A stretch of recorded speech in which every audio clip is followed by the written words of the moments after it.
కాదు, ఏదైనా ఈవెంట్స్ జరుగుతున్నాయా, ఎవరైనా రెస్టారెంట్ ఓపెన్ చేస్తుండా, ఎవరైనా వేరే ఓపెన్ చేస్తుండా, అట్లాంటి దాంట్లోకి ఓపెన్ చేయడానికి చీఫ్ గెస్ట్గా వెళ్ళడానికి మాత్రం వాళ్ళకి టైం ఉంటుంది. కానీ ఒక యువకుడు ఇప్పుడు ఈరోజు యువకులు తలుచుకుంటే ఏదైనా చేయగలుగుతారు. ఒక యువకులు వాళ్ళు ఓటేస్తేనే ఈరోజు గవర్నమెంట్ ఫామ్ అయింది.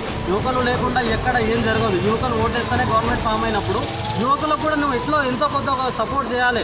వాళ్ళు చచ్చిపోయినప్పుడు నువ్వు అట్లీస్ట్ సానుభూతి అయినా చెప్పాలి. సానుభూతి మేము తీవ్రంగా ఖండిస్తున్నాము, వాళ్ళకి న్యాయం జరిగేంత వరకు మేము కూడా నిలబడతాము అని చెప్పేసి కూడా కనీసం మన కార్పొరేటర్ కానీ ఇక్కడ ఉన్న లోకల్ ఎమ్మెల్యే గారు కానీ అసలు సమాధానమే ఉండదు ఇప్పటికీ. ఎందుకంటే 1-2 అంటే సరే, అది అనుకోకుండా ఏదో ఇష్యూ వల్ల, పర్సనల్ ఇష్యూ వల్ల జరిగింది అనుకోవచ్చు. దాదాపుగా 2 నెలల్లో చూసుకుంటే మనకు 10-15 వరకు నేను ఒక్కరోజే 3 చనిపోయారు.